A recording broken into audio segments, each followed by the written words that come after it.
In office backrooms and cubicles, there was another campaign, a silent, humming machine targeting your vote.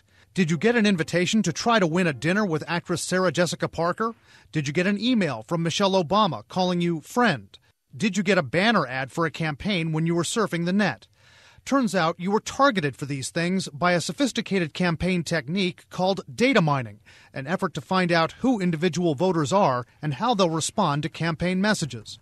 The goal is to come up with an individual level statistical prediction of your likelihood of supporting their candidate or of casting a ballot at all. Then they target you for ads. The Obama campaign is widely believed to have had the most sophisticated data mining operation, central to his election victory this year, getting people out to vote who might not have otherwise.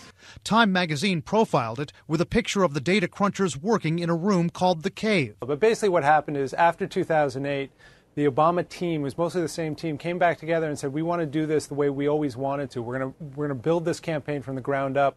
And so they invested heavily early last year in a huge amount of technical support staff, analytic people. They had a chief scientist, database engineers, and they really re-engineered the whole Democratic voter file so that it can now not just be a voter file for reaching voters, but it could include fundraising information that they collected from donors. It could also include all the information they gathered online. It could be overlaid on social networks like Facebook.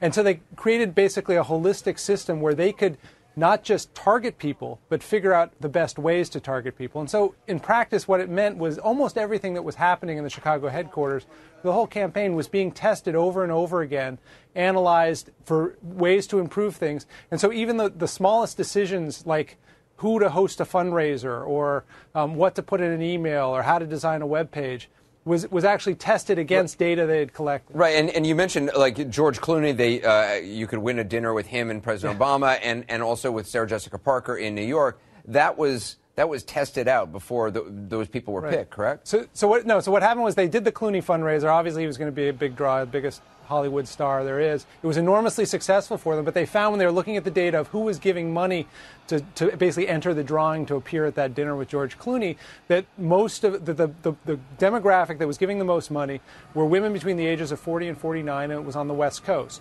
And so they realized two things. One, this group, women ages 40 to 49, like entering these kinds of contests. And two, there's a regional aspect to this, that people who live near Clooney's house are more interested in being a part of this sort of a fundraiser. So then when they went to look for a follow-up, they had this information in their hands, and they started looking for someone who they could use on the East Coast. And that's how Sarah Jessica Parker came about, someone who would appeal to that group of people and who would be in the New York area to try and tap into a new group of donors. And also it was very scientific in terms of who they would have reach out to people in states. They learned it was better to have somebody from the state, from the area, reach out.